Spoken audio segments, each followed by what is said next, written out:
I'm gonna cry myself. It's good. Is Portland, Oregon, or Thank you so much, Skylar. if it was like Maine, I would. Yeah. Wow. Yeah. Oh, that's where it works. Step up. Siegel, I'm June Bergman.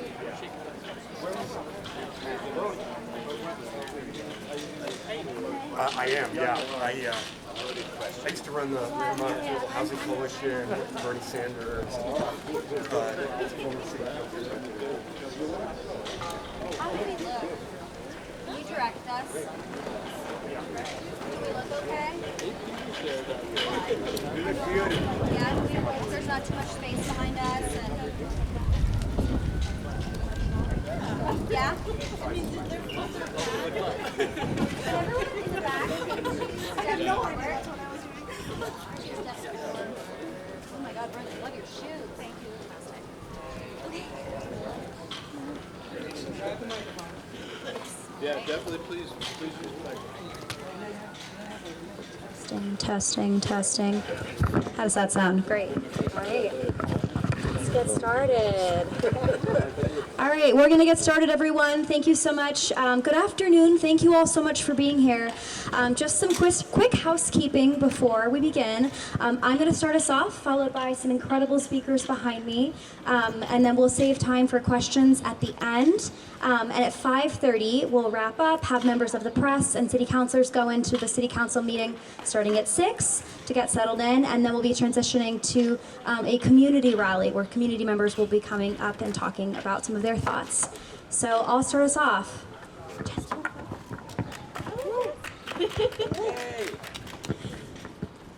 All right, thank you. Perfect, thanks.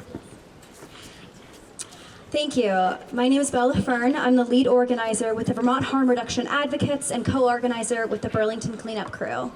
I'm standing here today because, like many people in Burlington, I'm very concerned about public suffering we are witnessing in our community. I care deeply about our public spaces, our neighbors, our businesses, and every person who visits and calls Burlington home. I also believe if we are serious about reducing public suffering, we need to focus on solutions that actually work.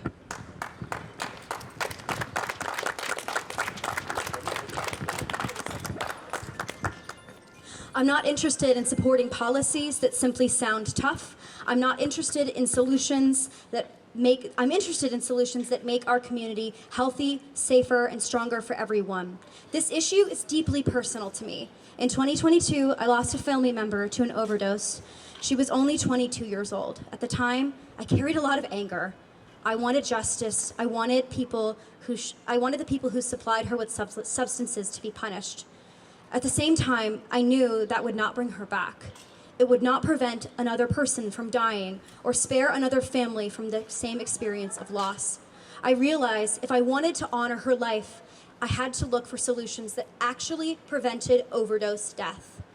For many years, our response to substance use has been built around punishment, arrest, incarcerate, and the belief that increasing consequences will solve this crisis.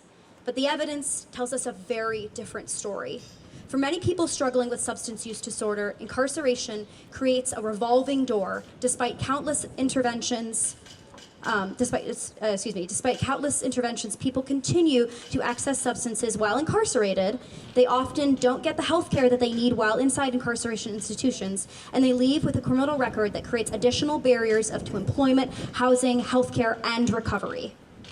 In fact, there are over 166 state laws outlining these very barriers which keep people trapped in cycles of poverty, homelessness, addiction, and instability.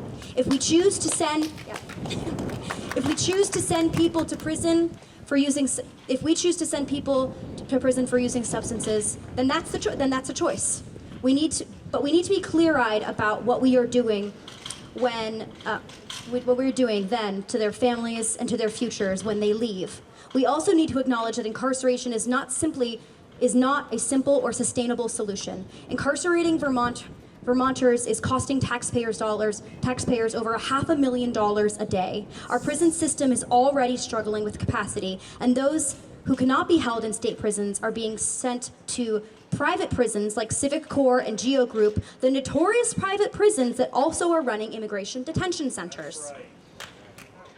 If our goal is to help people survive, heal, recover, we need to invest in systems that create pathways forward, not systems that create more barriers. Harm reduction programs are some of the most important low-barrier healthcare spaces in our community. They provide sterile supplies that reduce the spread of infectious diseases like HIV, hepatitis C, but their impact goes far beyond prevention. They often are the first place where people can access connection, case management, healthcare services, referrals, treatment, and support without judgment. Preventing disease and connecting people to care is not only compassionate, it's fiscally responsible. Health conditions save healthcare costs, reduce long-term medical complications, and create opportunities for people to engage with healthcare and support that they need. These systems are what we need to invest in, and we need to get serious about investing in these, about addressing public suffering and overdose. Substance use disorder is a chronic relapsing health condition. This means that people with substance use disorder often experience periods of active use, reduced use, non-use, return to use throughout their lives. If we are going to respond to the reality of this condition, we need to do it in a way that works. That is why overdose prevention centers are such a critical part of public health response. An overdose prevention center is a data-driven public health intervention designed to keep people alive and connect them to support. They also improve our public spaces. When people have access to safe, supervised environments, supportive services, they are much less likely to use substances in public and encourage people to dispose of used syringes in safe, responsible ways. My work at the Burlington Cleanup Crew has made this reality very clear to me. Every Thursday morning at 7:30, I go out with the volunteers and clean up. We pick up trash, collect improperly discarded syringes, distribute harm reduction supplies. We are actively working to expand access to public sharps containers because we know these are the tools that remove improperly discarded syringes. So I want to be clear, supporting harm reduction does not mean ignoring the challenges we are facing. It means confronting those challenges with solutions that are proven to work. That is why the Vermont Harm Reduction Advocate strongly opposes the Burlington Forward Resolution. The resolution will undermine the progress of existing health strategies, delay implementation of an overdose prevention center, and create additional barriers to life-saving overdose prevention services. Ultimately, make it harder to reduce public suffering and improve the community, and not improve the community we want to serve. People in Burlington deserve solutions grounded in evidence policies, not policies that slow our progress. I'm asking the Burlington City Council to reconsider this resolution, support harm reduction strategies already making a difference in our community. Delaying evidence-based solutions will only prolong preventable suffering and death. Invest in proven public health solutions. Every day matters, every delay matters. People are dying from preventable public health crises. People are suffering in our public spaces, and we have the opportunity to respond with an evidence-based strategy with compassion and courage. We can build a Burlington where people are safe, neighborhoods are healthier, where people struggling with substance use disorder have the opportunity to survive, recover, and thrive. The overdose crisis is far from over. Our response cannot be delayed. Thank you.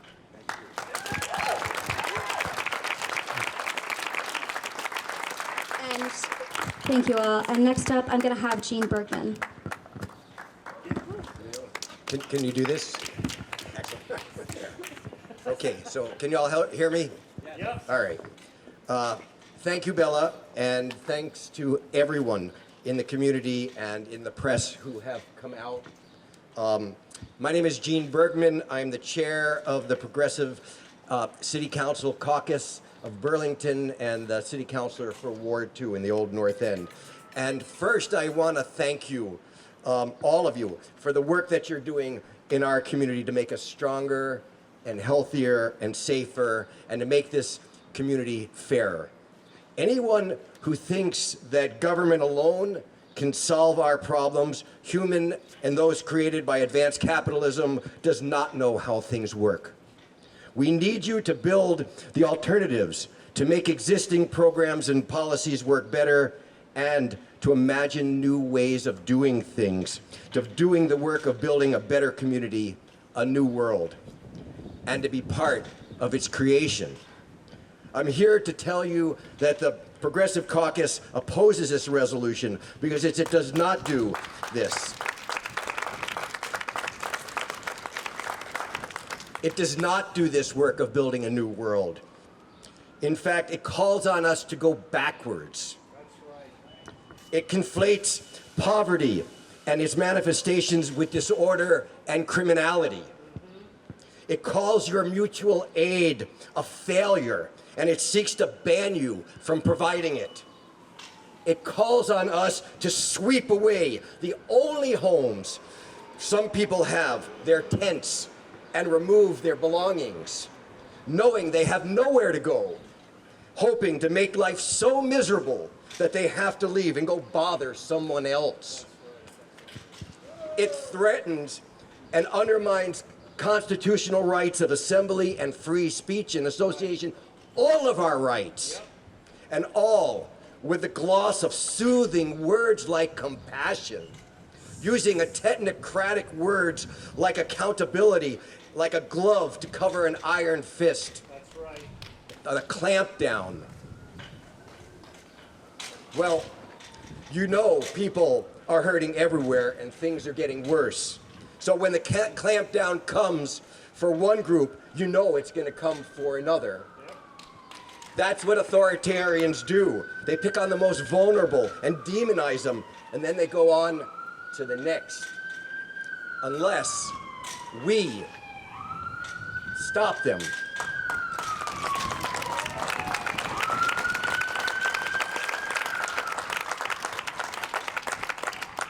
We progressives are committed to safe public spaces, public health, housing stability, an equitable economy, regional responsibility, and the dignity of every person in our community. This proposal moves us away from that goal.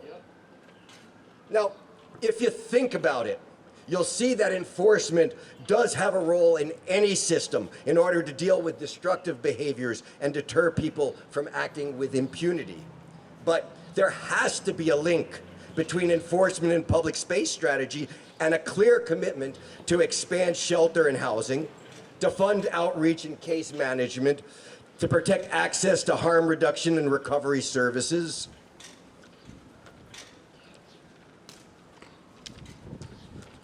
to improve public safety policies and the state justice system, and to better coordinate with state agencies. Success will not happen without all of these things. This resolution moves us away from this commitment.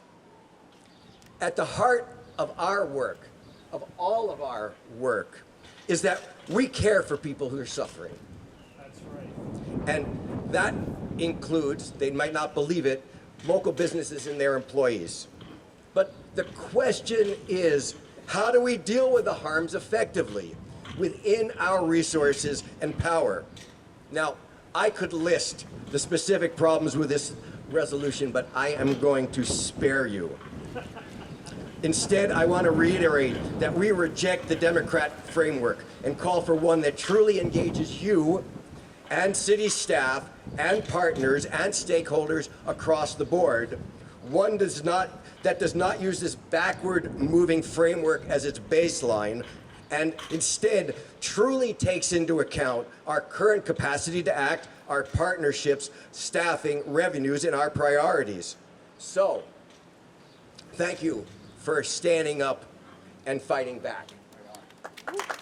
The question before us, as Dr. King said, is where do we go?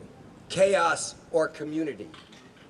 I choose community. I know you do too. Venceremos.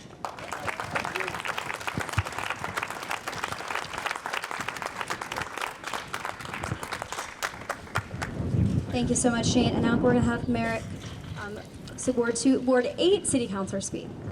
Can you hear me? Yeah.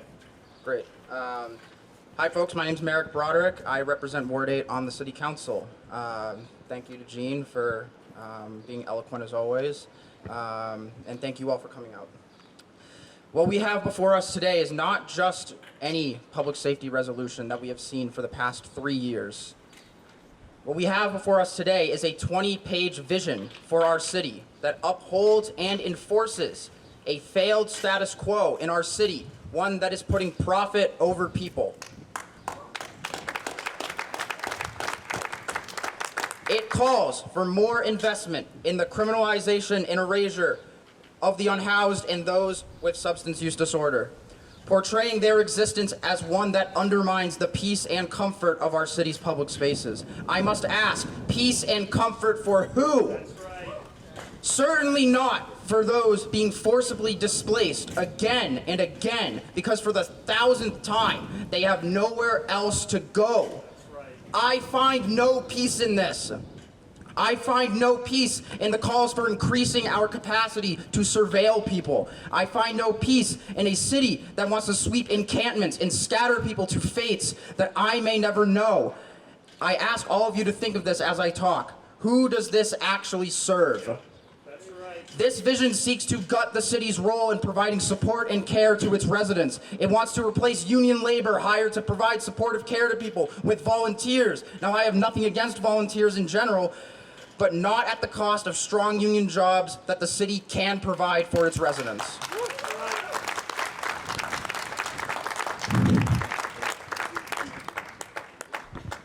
Also, in place of supportive care, this resolution wants to enlist volunteer vigilantes with the authority to, quote, intercede conduct that unreasonably interferes with the public's use and enjoyment of Burlington's public spaces. What does that mean? And who does this serve? It egregiously calls for the city to ban the Overdose Prevention Center from being where people need it most, despite their existence, well, primarily existing to save lives and should be reason enough. Also would reduce public drug use. Who does this serve? It attempts to pay mutual aid, members of our community who see where the government has failed to provide for us and are actually doing something about it as unwanted blight in our public spaces and would rather violate the First Amendment by restricting them. I ask you again, who does this serve? It doesn't serve the people overdosing and freezing to death outside. It doesn't serve union workers, either with the city or funded by it, who will either be overworked from this 20-page deluge or simply laid off when their work is given to volunteers. It doesn't serve the average Burlingtonian, whether they're a college student, a new family, a retiree, people who are struggling to afford housing, healthcare, childcare, groceries. They are watching their city council pay more attention to driving homeless people into the lake than anything that would actually benefit the people of Burlington. So who does that serve?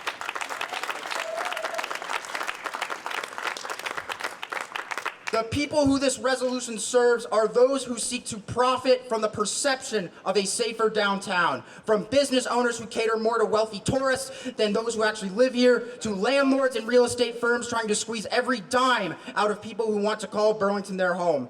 Ignore that online shopping has crippled the small business model, and out of greed, their commercial landlords continue to raise rents on them with no reprieve. Ignore that the American tourist economy is dying because simply surviving is unaffordable.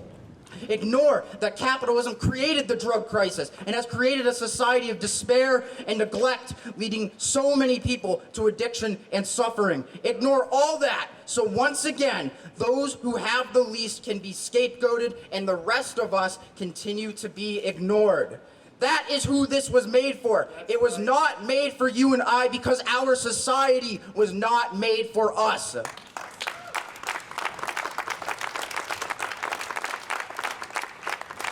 We are demanding a city, a state, and a country that works for everyone, that serves everyone equitably no matter who they are and how much wealth or capital they have. Stop punishing the unhoused for sleeping outside when there is no housing for them to live in. Stop punishing public drug use when there is no OPC. Stop punishing mutual aid for existing where they are needed most, when people are starving and cold and have been forgotten by society, except when they can be scapegoated for problems that are not their fault. Stop parroting fear and appealing to the nostalgia of a past that no longer exists. We deserve better. We deserve a government that serves us and attacks the causes of poverty and addiction, not sweep away its effects.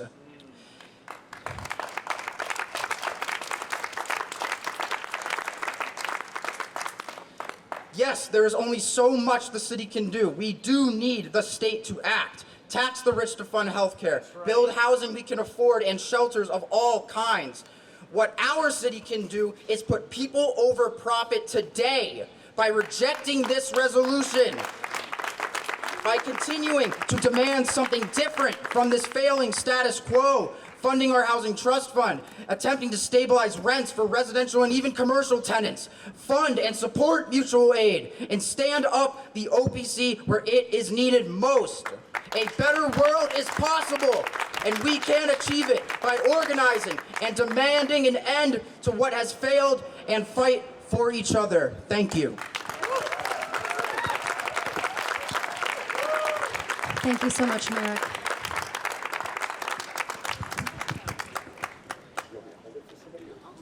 Okay. Next, all right. Thanks, Bella. I didn't realize I was next. Good afternoon, and thanks to everyone for being here. My name is Erhard Mahnke. I'm now retired, but spent most of my professional life working on housing, community development, and municipal affairs, including coordinating the former Vermont Affordable Housing Coalition for 25 years, and serving as an outreach representative and housing policy advisor for Senator Bernie Sanders during the last 3 years of my career. As a 50-year resident of Burlington, as a former city councilor and city council president, and longtime affordable housing advocate, I am deeply troubled by the Burlington Forward Resolution put forth at tonight's city council meeting. This is anything but Burlington moving forward. It puts Burlington squarely in the deplorable and regressive national trend of criminalizing homelessness, as exemplified by President Trump's executive order on ending crime and disorder on American streets. Hidden behind well-meaning terms like compassion, dignity, and meaningful support for individuals experiencing homelessness, substance use disorder, and behavioral health challenges is a dark current of stigmatization of people who are marginalized due to poverty, unhoused status, mental health disabilities, and addiction. Burlington is not alone in facing increased homelessness, especially unsheltered homelessness, inadequate services for those with mental health disabilities, and treatment for those with substance use disorder. Communities throughout Vermont, New England, and all over the country are facing the same issues that we face here in Burlington. Modern-day homelessness, as we've come to know it, let's remember this, over the last 40 years, it began with drastic federal cutbacks to housing during the Reagan era, cuts that have never been fully restored or replaced. Nationally, only a quarter of those people eligible for federal housing assistance actually receive it. It's no surprise that this is a major driver of homelessness in our community and around the country. Here in Vermont, we have seen a dramatic increase in homelessness since COVID due to our chronic state underfunding of permanently affordable housing and successive waves of evictions from motels under the state's emergency housing program. For those of us who have worked in housing and homelessness for the last many years, the solutions are relatively simple. They are not rocket science. We need three things. First and foremost, more housing that is safe, stable, and affordable. Second, rent subsidies and other forms of financial assistance for the lowest income, most vulnerable Vermonters. And third, supportive services and case management for those with the greatest challenges to find and maintain housing. None of these solutions are adequately funded at the local, state, and federal levels to meet our community's needs. They are all embodied in the Housing First model, which is the nationally recognized evidence-based practice for addressing long-term homelessness for people with mental health disabilities and often co-occurring substance use disorder. Let's truly embrace Housing First and fully fund it rather than scapegoat those who literally have nowhere to sleep at night or congregate during the day. let's not scapegoat these folks for our economic challenges. Vermont, and especially Burlington, have a well-documented housing affordability crisis. The National Low-Income Housing Coalition just released its annual out-of-reach report, which pegs our area's housing wage at a shocking $41.15 an hour, also, or $85,600 a year for annual income. This is the amount needed to afford a modest two-bedroom apartment working 40 hours a week in our area. For a one-bedroom rental, the housing wage is a whopping $31.75 an hour, or $66,000 for annual income.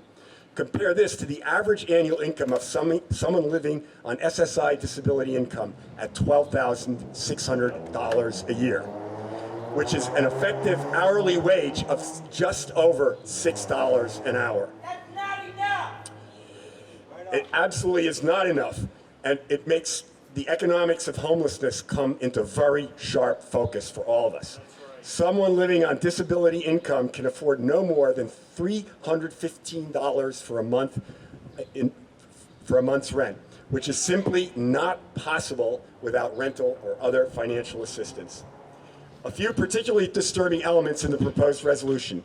Implicit in the accountability rhetoric in the resolution is that we can punish and incarcerate our way out of behaviors commonly and mistakenly associated with visible and unsheltered homelessness. Also implicit is that the city's very partners in this struggle, our social service providers and housers, are partially being held responsible for concentrating homelessness in Burlington. The resolution reasserts the thoroughly debunked claim that increased homelessness comes from out of state.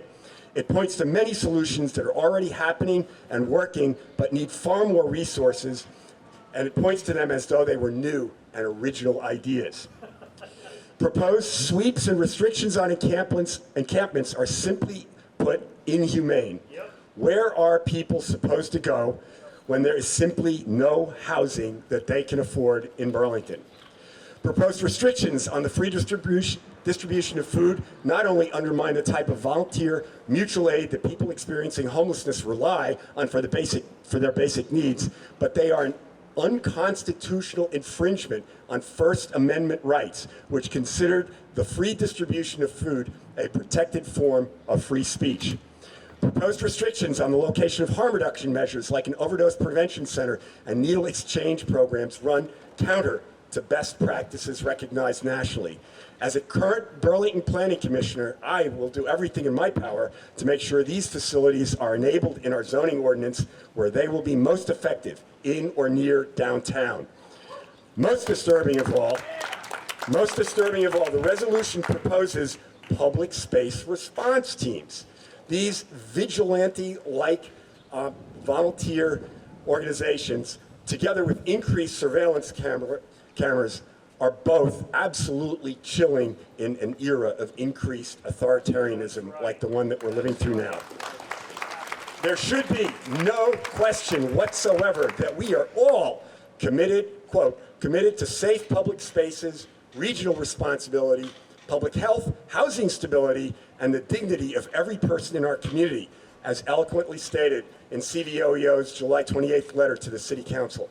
As a community of well-intentioned people, why can't we work together, council, mayor, nonprofits, business community, and residents, rather than weaponizing the challenges that face Burlington and use them for political purposes? While none of us would condone criminal behavior and let it go unaddressed, let's not blame the victims of our current unrestrained and rapacious form of capitalism that puts profits over people, enables the greatest wealth and income disparity since the Gilded Age of the 1890s, and fails to tax the obscenely rich so we can adequately provide for the most vulnerable among us. To quote my former boss and our former mayor, Bernie Sanders, in the richest nation in the history of the world, and here in Burlington, we can do better. Thank you, Erhard. I realize I have not been introducing people, so I'm going to introduce our next speaker, Ed Baker, who is an independent activist and runs the Addiction Recovery Channel.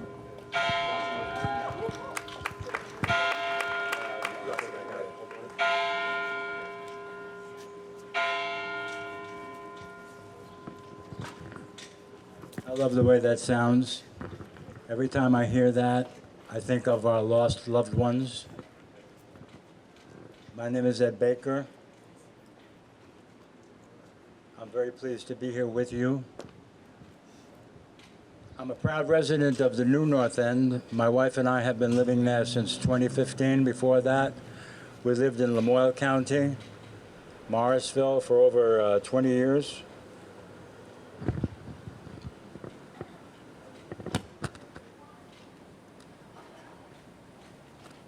I knew this was going to happen. Hold on 1 second.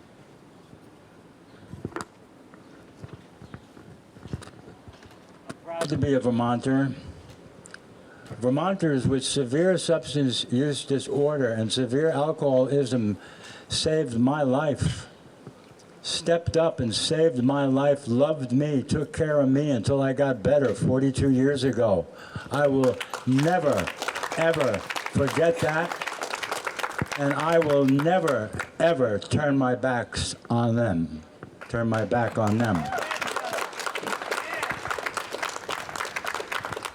I'm a person with lived experience. I know what it means to live with severe and chaotic drug use disorder. I know what it means to inject drugs publicly, in public restrooms. I know what it means to have abscesses, contract hepatitis. I know what it means to boost, okay? I know what it means to be stabbed. I've been there. I've suffered the consequences of the severest drug use disorder, the war on drugs, stigma, and everything that comes with it. I also hold, I've been in recovery for a long time. You can do a lot in a long time. I also hold an undergraduate and graduate degree in social work from Fordham University School of Social Services. I'm a fellow at Columbia University. I was the proud, also in New York, I was a proud recipient of the Vermont Alliance for Mental Health and Addiction Recovery's Jack Barry Award for Excellence in Recovery Advocacy.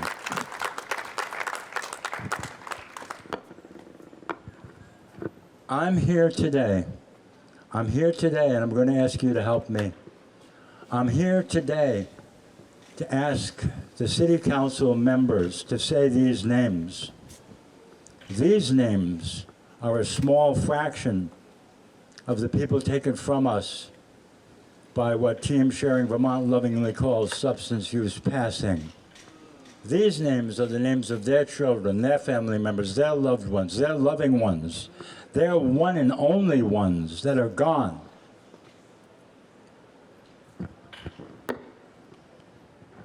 Aaron, Dan, Sean, Christina, Peter, Dustin, Tommy. Say these names with me. Aaron, Dan, Sean, Christina, Peter, Dustin, Tommy. Thank you. Thank you. City Council members, say these names. City Council members, own it, feel it, be it, experience it. Before you cast your mighty ballot, join us on August 31st at the head of Church Street at the First Unitarian Universalist Society, the beautiful gathering house at the head of Church Street on their campus. Join us August 31st from 5 to 7. See the placards, the photos, the posters of loved ones taken from us by accidental drug overdose. Be with the parents, the team sharing parents. Feel them, embrace them, hug them, feel their hearts beating in anguish, beating in loss, beating in torment. Losses that could have been prevented. That's right. Losses that could have been and should be prevented. I looked up City Council history last night. Since 2018, City Council has been in favor of an overdose prevention center. State law mandates the creation of an overdose prevention center. The health department has developed incredibly stringent guidelines for the opening of an overdose prevention center. We've secured funds from the Sackler family and the opioid distributors through the Opioid Settlement Advisory Committee to fund the Overdose Prevention Center. We have a staff, the epitome of grace and respect, the epitome of experience. Vermonters for Criminal Justice Reform, willing and able to set up and staff the Overdose Prevention Center. We have a community of neighbors living in Burlington willing to use the Overdose Prevention Center as soon as it opens its doors. We have one death every 2 weeks right here in Chittenden County. And the city council is imposing upon this process added red tape, added hoops, for what? For what? To gain the votes of their constituents that have been ill-educated and steeped in stigma propaganda for their entire lives.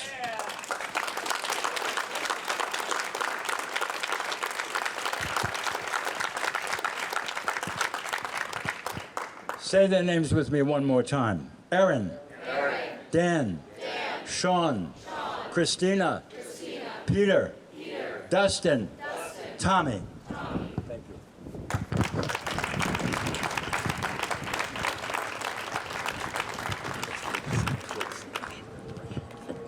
Okay, yeah, thank you, Ed, so much. I'm going to introduce Andre Clark, who is the lead organizer with Street Cats Burlington.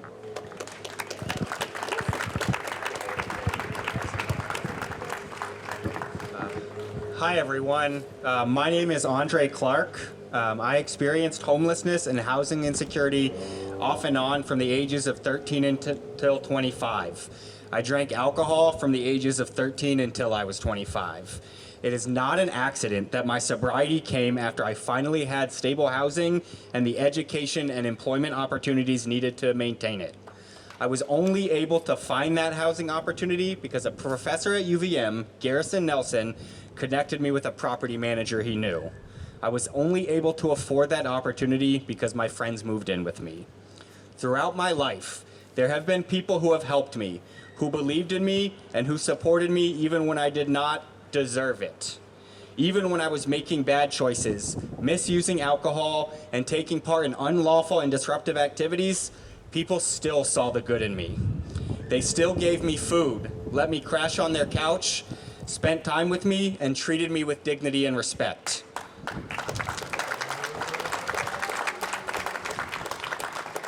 If I had been written off, criminalized, and cut off from my social support networks, I would likely be drunk right now, sleeping outside, and filled with despair. I don't think the general public understands how dehumanizing it is to be homeless. To have people stare at you, judge you, and be visibly afraid of you before they know anything about you. I hear people talk about our unhoused neighbors now in the same way I worried people would talk about me. I am concerned that some of the language and ideas in the Burlington Forward Resolution will deepen stigma against and unfairly target our unhoused neighbors and the organizations and neighbors who exist in community with them. The resolution is heavily reliant on enforcement, removal, and punitive measures against people who use substances, are unhoused, or who make people feel uncomfortable. Burlington Forward uses coded language like required permits and unpermitted social services to say that mutual aid organizations should leave City Hall Park. We aren't going anywhere.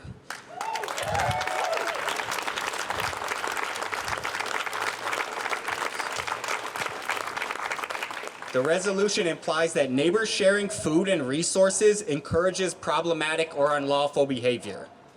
The resolution calls for a volunteer coalition made up of city staff and members from unidentified local organizations to address and intercede conduct that unreasonably interferes with the public's use and enjoyment of Burlington's public spaces. I have deep concerns about the use of non-professional volunteers and their ability, even with training, to equitably interpret and enforce laws and regulations. We should rely on trained and qualified professionals to protect public safety and connect people to appropriate resources.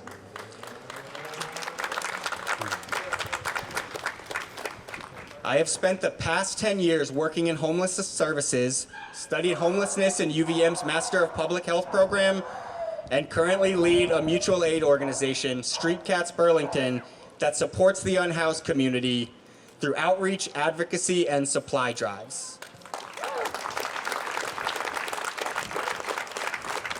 I don't claim to have all of the answers, but I do know that stigmatizing, criminalizing, or displacing people is not an effective long-term strategy.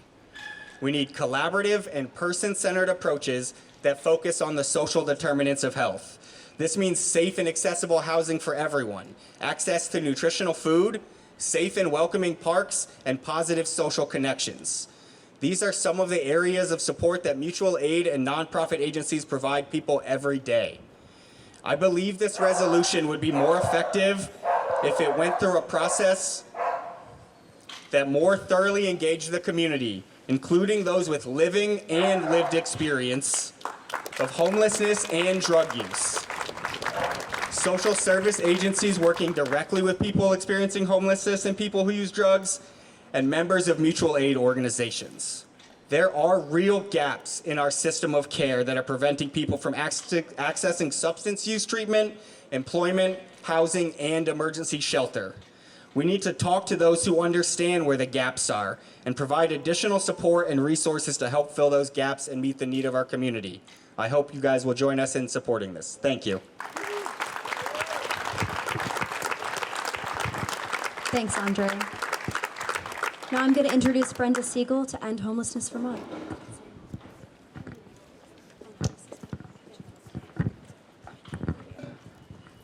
Hi, I'm Brenda Siegel. I'm the Executive Director of End Homelessness Vermont, and I want to start by just offering you two more names and asking you to say them with me, something I have never done. Thank you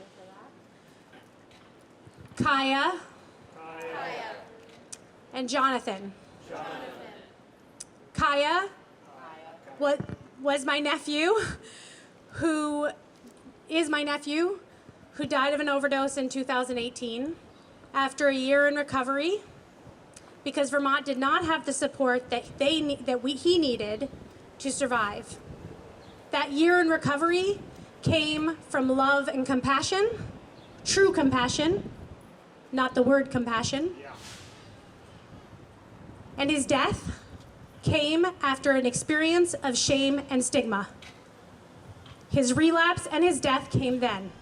And if he had been in an overdose prevention center that night, he would have survived.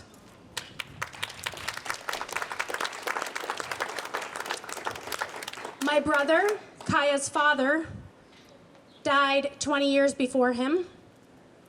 We didn't know that he was struggling. We didn't know as much as we do about harm reduction. Both of them suffered from bipolar. Both of them didn't have the support and treatment they needed 20 years apart in our state. And going backwards is not an option, just as we've reduced overdose deaths in this state. That's right.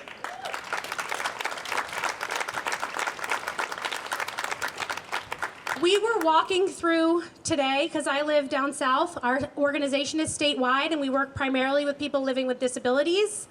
We were walking through today. Many of the people experiencing unsheltered homelessness right now are our clients living with disabilities. And I want to tell you something. This uptick in unsheltered homelessness is not because people are doing something wrong. It is because our state is perpetually unsheltering them.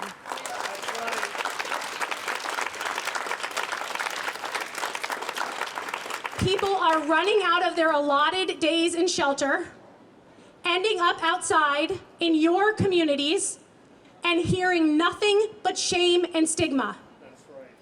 Last week, we had a client who we found out was being trafficked, and she was afraid to talk to the police because she was afraid of how she would be viewed. Shame! We have and they were being trafficked by a business owner. So I want to just say that. That does not say anything about all the business owners, but it was someone in power, not another person, not someone from out of state, someone who has owned a business for a very long time in our state. But they can't do anything unless that person and other people will talk to the police, and they are afraid to because of this kind of stigma that this proposal has. And so I'm going to read a little bit about something that I said the other day. What's happening right now is a tragedy, not because we should illegally force treatment on people who need housing and are suffering and dying themselves. By the way, Disability Awareness Month just ended. That is illegal to do that to people. But because we in Vermont are unsheltering people at rapid speed, and it is increasing that suffering. It is a tragedy because it is not the fault of the people experiencing homelessness, and they are being talked about in a way that causes them shame and their struggle to be worse. It is a tragedy because our state should not be allowing unsheltered homelessness to grow so exponentially. We should be doing more. We should be doing more. It's us.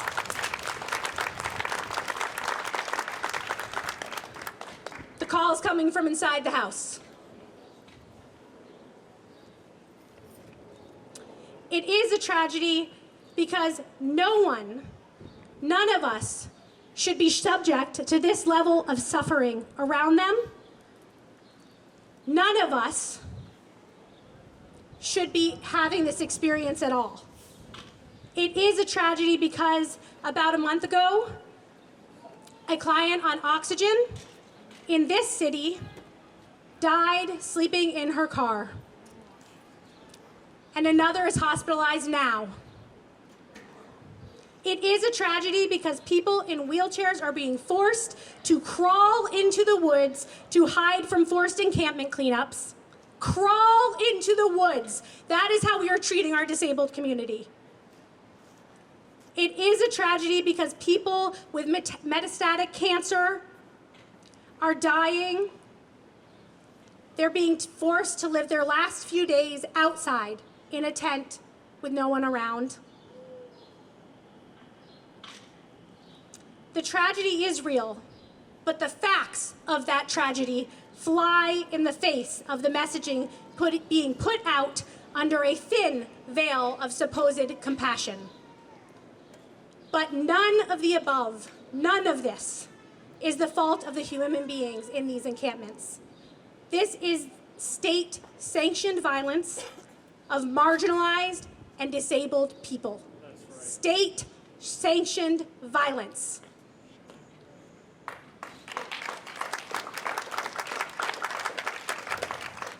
It is a tragedy because it's being talked about in the guise of compassion. I work every single day with these wonderful human beings who are experiencing homelessness, and I want to just say, you are missing out if you don't take the opportunity to get to know the people who in your community who are suffering, because these are some of the best, most incredible people I have ever met in my entire life.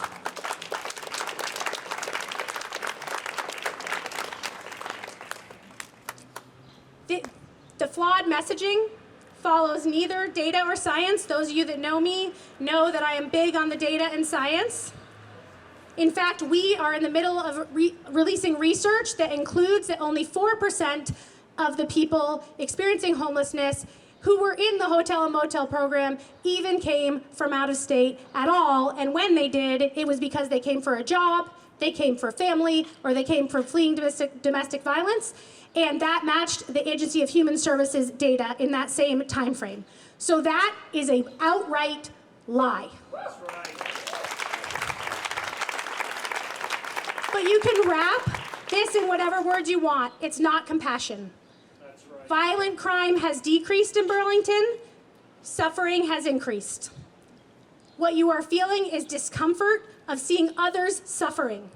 And what you are feeling is fear of people who are suffering.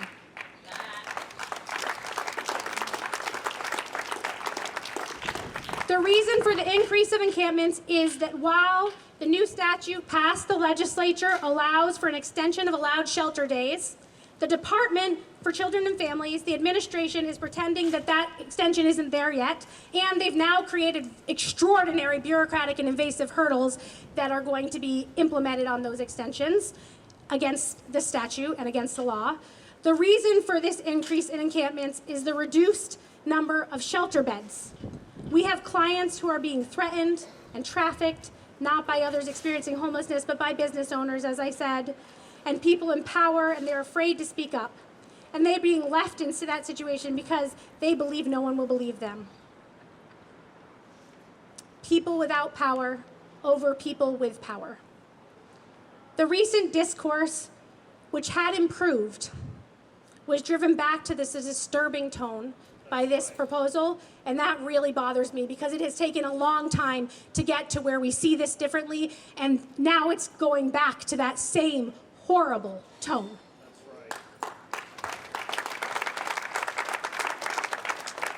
Should those with the least among us be made to feel like they should be locked up or hide in the shadows so that those with privilege do not have to feel the discomfort of state-sanctioned suffering?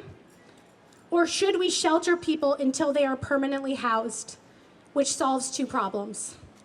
Because the data is decidedly clear that housing is a homelessness problem. I mean, homelessness is a housing problem. Let's start that again. The data is decidedly clear that homelessness is a housing problem. And I want to end by saying this. There is no amount of shame, stigma, attacks on people experiencing homelessness that will end the crisis. And no, it is not concentrated in Burlington. We are across the state, and it is in every community, and every community is saying that exact same thing. Every community at their select board meetings, at their city councils is saying, it's concentrated here, they're all here. No, where they are is everywhere. And we're at those meetings, so we know that's what's being said. If we want to solve the problem, we will work together in a loving and compassionate way. We have seen people die, a lot of them. And we have seen a lot of people get housed. We have a 97.5% housing retention rate. You know why we have that? Because we don't go away, we support people, and we never, ever, ever give up on them or turn them away. And I ask all of you to never do that, because at one point, I was a person in poverty not so long ago.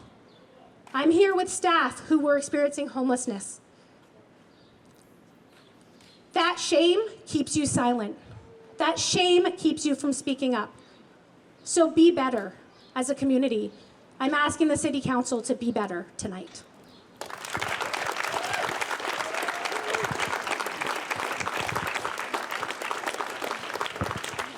Thank you, Brenda. We have one more speaker. Skylar, where are you? There you are. Skylar from Pathways. Hi, everyone. Thank you for being here. My name is Skylar Kelley. I am a nurse at Pathways, Vermont. Keeping it down.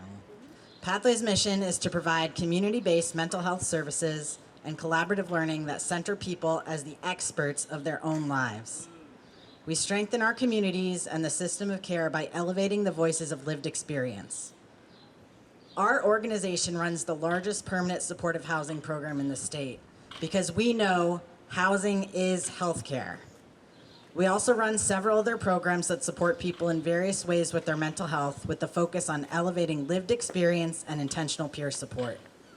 We operate under 3 major values: choice, connection, and community. It is because of our grounding in our values, we are extremely disappointed to read the Burlington Forward statement put forth by Democrats on the City Council. Like our partners at the Vermont Harm Reduction Advocates, we are very concerned about the hurdles this proposes to both the Overdose Prevention Center and the Syringe Service Program. Our city councilors claim to be supportive of public health initiatives, but use this document to put hurdles in place to prevent the operation of these 2 evidence-based interventions. As a public health nurse who works daily with those who use substances, I can tell you without a doubt that this will make it harder for people to access the care they need. I would also like to note the irony of bemoaning public drug use while at the same time standing against an overdose prevention center. which would provide a safe, clean, resourced place to use drugs out of the public eye. Beyond the OPC and the syringe service program, we are concerned with several other sections. The accountability and enforcement section. The writers of this section would like us to believe that accountability is compassion. That may be true in its broadest sense, but what the councilors are proposing is akin to the notoriously failed war on drugs. That's right. One of the largest policy failures our country has ever seen. The war on drugs and its subsequent mass incarceration has created health disparities that will take us decades to undo. Drug use should be treated with public health efforts and medical care, not with citations, fines, increased surveillance, and incarceration. The resources that exist in our state to support those using drugs are severely limited. There are only 2 rehab centers for the whole state that accept Medicaid, and of course a handful of others that are wildly out of reach for those on a limited income. This is not enough to address the problem, and yet individual drug users are being blamed for their use. We are also concerned about the section on unauthorized encampments. This resolution makes clear that our city councilors would prefer to have all unhoused people out of our downtown public spaces. Though downtown is a tourist and shopping destination, it is also a place where all of our public resources have been centralized. People gather here because this is where they can most easily access resources when they are without money and without transportation. Moving unhoused people to the periphery of these spaces will not make the problem go away. The city councilors proposed sanctioned campsites, but proposed no specifics about where these would be. Where then will unhoused folks go? To neighborhoods where no resources exist? To neighborhoods where residents are sure to protest the presence of their unhoused neighbors? Indeed, it is a dehumanizing message, one that says, your presence makes us uncomfortable and we do not want to see you. Or worse, your presence is affecting commerce and the money we could make, and we want you gone. The resolution put forth by city councilors want to dismantle what they say is a false binary, that accountability and safety are not mutually exclusive to care and compassion. At Pathways, we agree with this sentiment. We just disagree with the proposed solution. To get a safer, more inviting downtown, we do not need more police presence, surveillance, and interaction with the criminal justice system. We need to provide people with what they need: housing, jobs, and care that is rooted in connection, choice, and community. I urge you to oppose this resolution in its current form and join the coalition of us working towards meaningful solutions that do not treat the city's most vulnerable as criminals. Thank you. Thank you, folks. We have one more speaker in our last 5 minutes. I'm going to hand the mic over to Milo. Central District. Thank you. Hey, thank you all for being here. Thank you all for being here. I don't have anything planned to say. I'm just going to throw some things out to think about. I became a police commissioner in 2020, so I've had a city email address since 2020.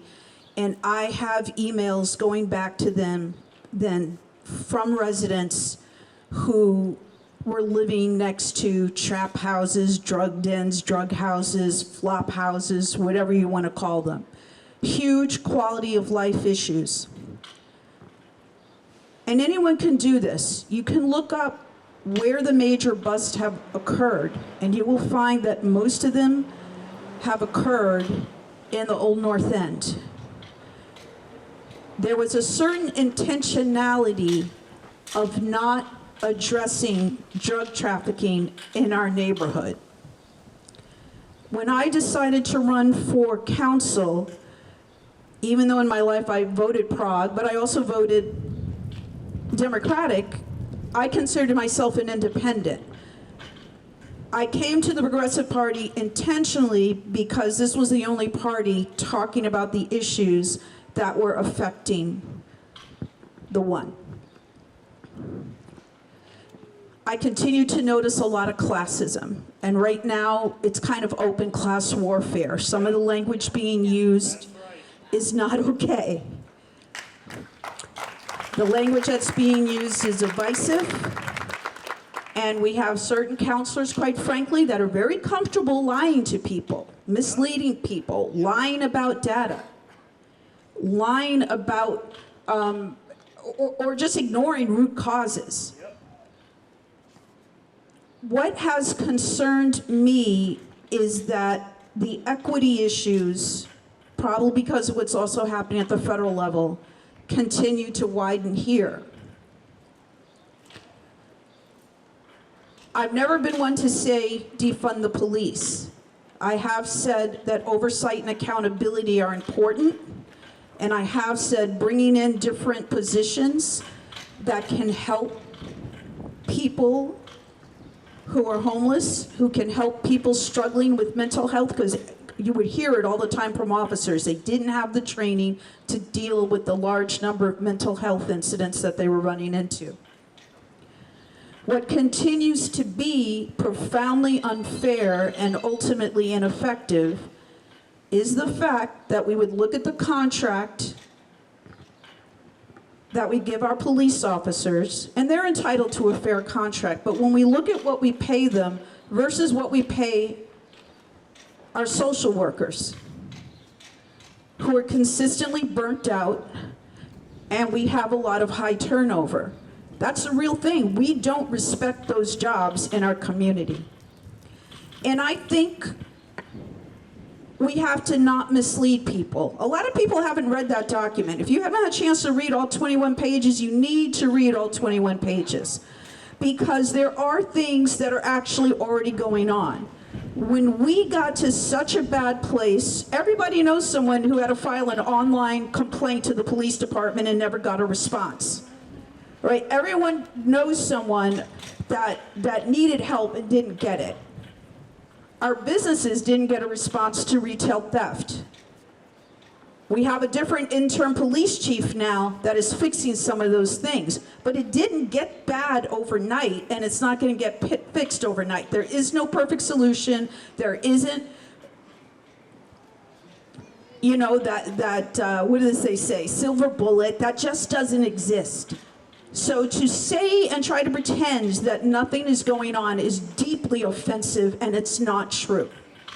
We have seen incremental change, but none of the social service agencies, not the city, not all the various mutual aid groups that we have with hundreds of volunteers that give their time, no one has ever had enough money or resources.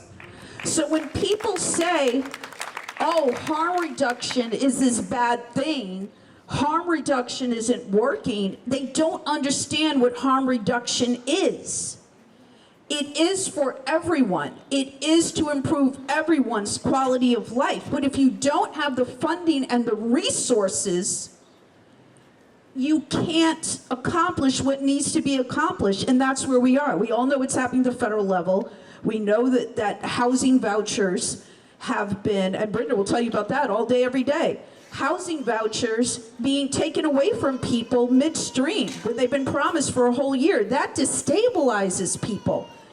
Everyone assumes that homeless people are all substance use, and that's not true either. Working people are losing their housing. So I just need people to think about these things, to think about the truth, to think about how we talk to and about each other, and to make sure that the truth matters. And I think that's the most frustrating thing right now, where the truth doesn't matter. Like, who was the term one of the counselors used? They called it progressive compassion.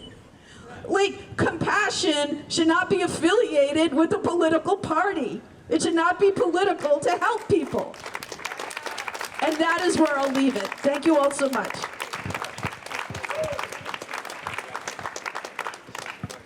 Thank you all so much for joining us. We are going to take, instead of, the time is running out before our city council meeting, which starts at 6. So we are going to take questions privately give city councilors a time to go in and settle. This is also a really great time for press to go in to our city council meeting and settle. In the city council meeting, this is on the deliberative agenda. So if you, I see so many incredible advocates out here. I recognize all these incredible faces of people who really care about the people in our community. Please sign up for public forum. You've got maybe two minutes? 2 minutes. You've got 2 minutes to say your piece. I'm happy to help anyone put anything together. Thank you all so much for coming. And I'm going to hand the mic over to Kason Hudman, who's going to take over for the community rally portion. Thank you all so much for coming. We appreciate it. Hello, everybody. I did plan a speech here.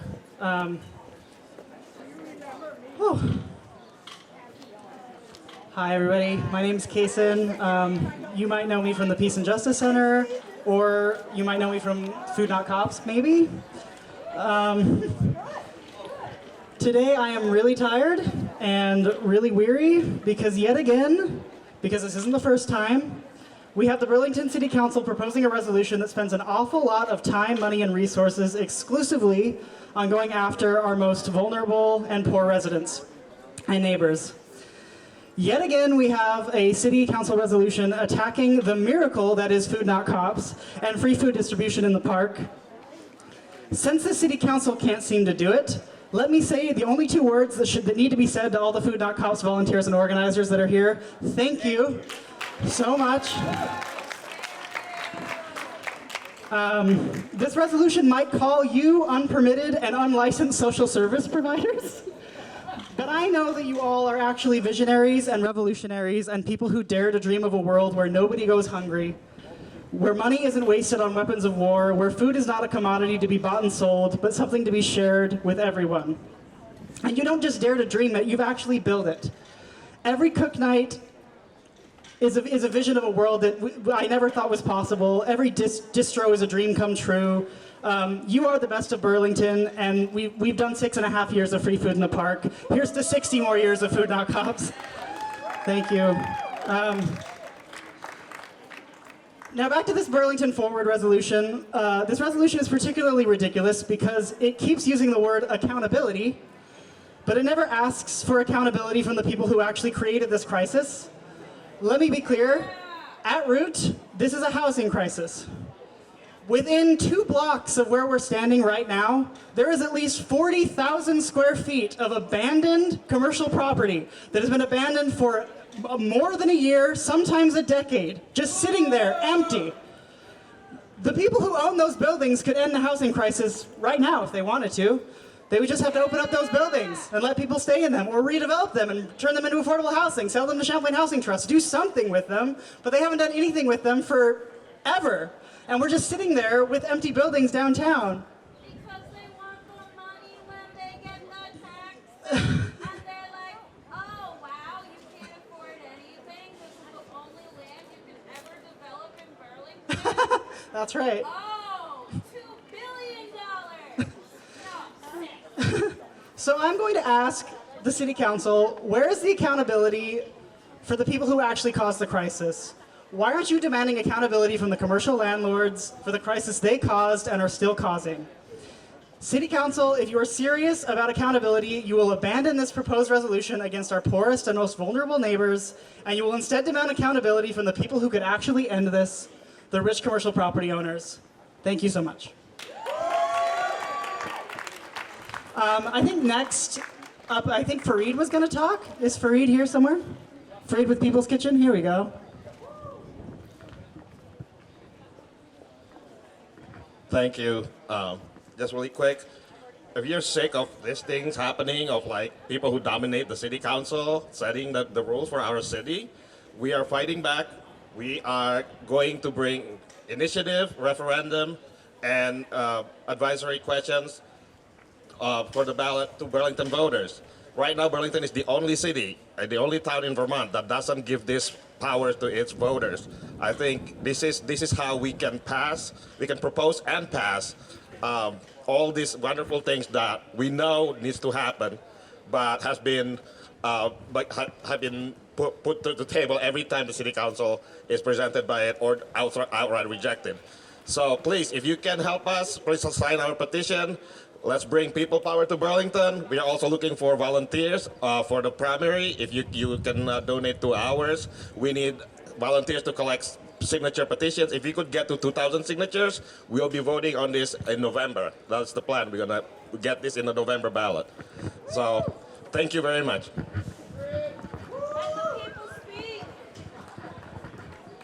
Also, I think it's ironic that the Council Democrats has identified accountability as the problem and offered as the solution Burlington Police Department.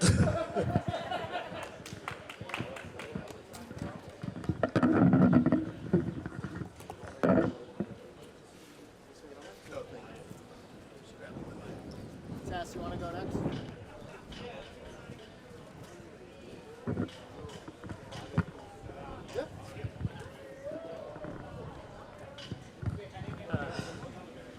Hi, I'm Tess. I'm a local juggler here in town, and I kind of wanted to talk about Burlington Forward a little bit. I compare it to the diet right of Project 2025. It doesn't do anything to really help the LGBTQ community. A lot of us are trans here in Burlington. A lot of us are trans here in Vermont. And if you're going to criminalize homelessness, how are people going to be able to come up here from more dangerous areas? How are we going to be able to protect our LGBTQ neighbors if we are trying to profile what people can do within humanitarian rights on our streets?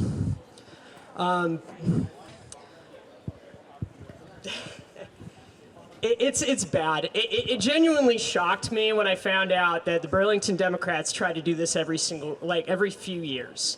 They'll name it something else. They'll change it from Burlington FWD to a few years later saying the entire word Burlington Forward. Criminalizing the homeless does absolutely nothing. The town can't exist just for real estate developers and business owners. How else are they going to pay for the businesses themselves? How else are they going to pay for the thousands of houses they own if their renters can't afford to live here? This is a direct descent right into fascism, kind of plain and simply, and I hate to see that this is kind of what is happening right here in a town that is supposed to be here for a leader. And all this stuff we're seeing in the nation. Burlington wants to pretend that we're a bubble, that we're away from this. What these 7 people on this Burlington City Council have proposed is just beating down on the homeless. It's beating down on people that can't afford any of this. So, again, I'm just a juggler, but I don't really think beating up the homeless is a good thing.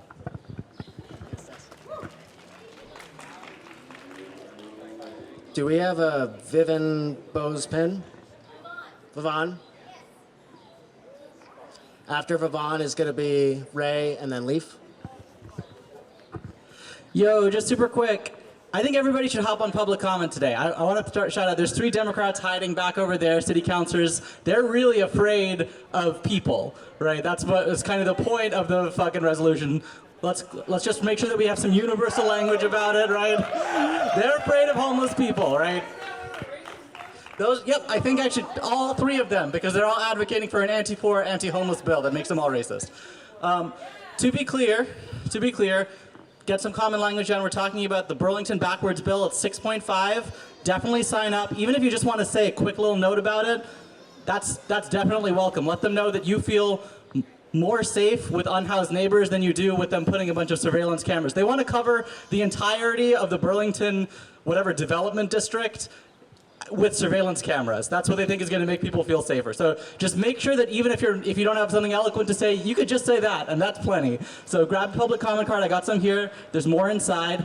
And let's tell them what we feel today, because they're doing the most dangerous shit. Trump put out all that anti-homeless shit with his executive orders, and he was really, really clear about it. He said, no fags, no junkies. They say, fags and junkies are fine, just not here. We want them a little bit further away. There's too many here in Burlington, yeah? That's really dangerous. We can't let that slide. We have got to make them say what they're going to say if they want to try to push this forward, and then we're going to block it, okay? If you believe that the people have the power, then you believe that they are only gain that power back when they silence us, right?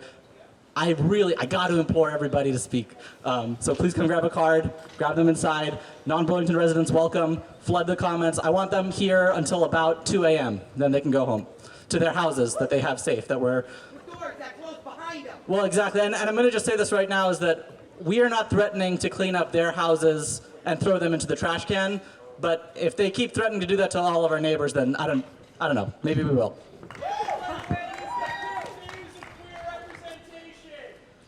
All power to the people. Ray?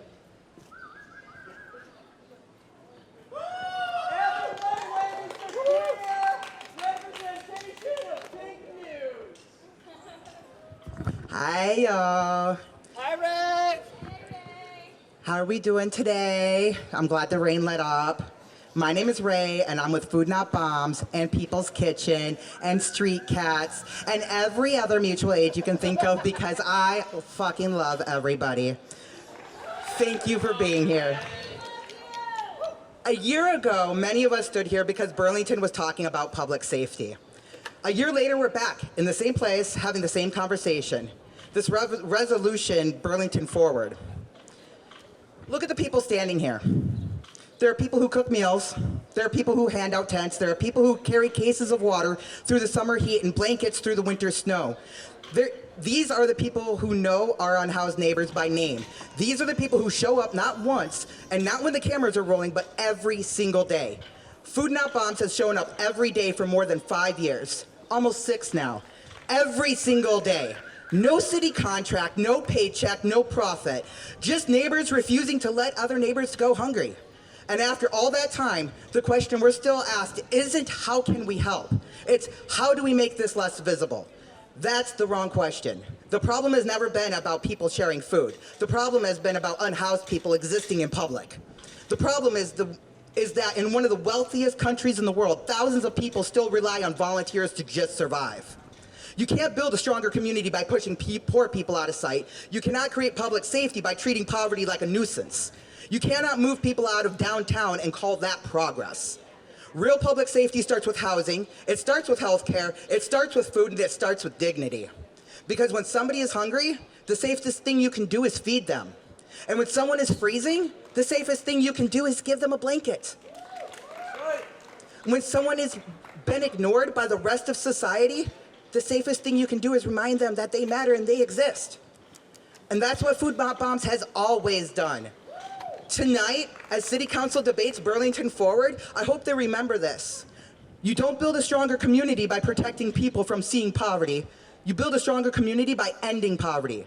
Until that day comes, we're going to keep doing what we've always done, and we'll keep cooking, we'll keep sharing, we'll keep showing up, and we'll keep standing with our neighbors because every person deserves food, dignity, and a place in this community. Thank you.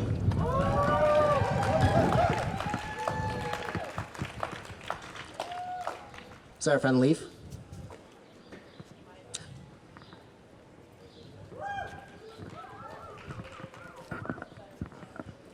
Hello, can you hear me?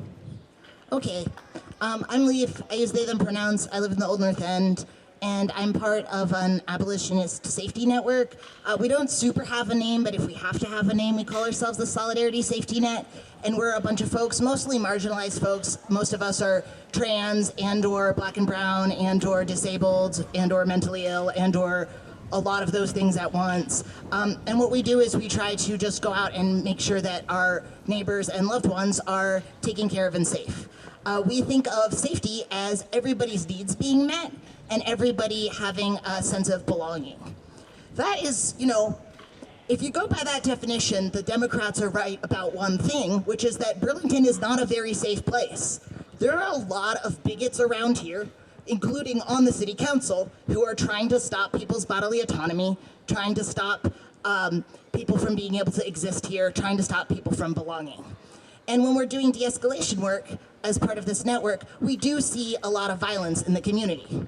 This violence looks like bigots pointing guns at us, pointing machetes at us, trying to run us over with cars. It looks like people freezing to death. It looks like people overdosing because someone thought it was politically convenient for them to overdose instead of for them to survive.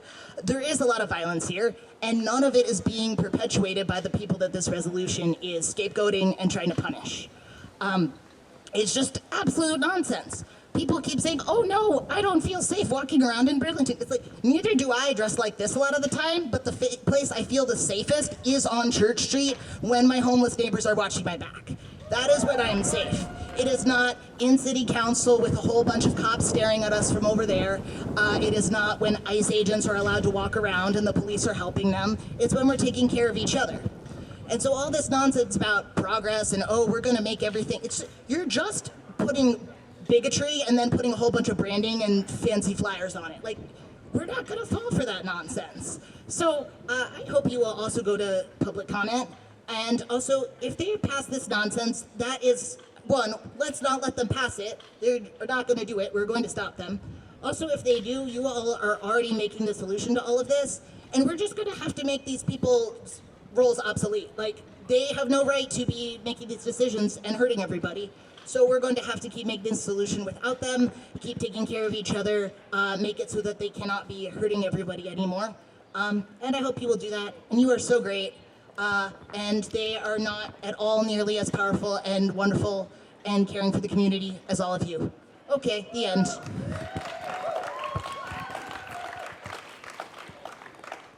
All right, let's do public comment, y'all. Woo-woo! Let's go sign up.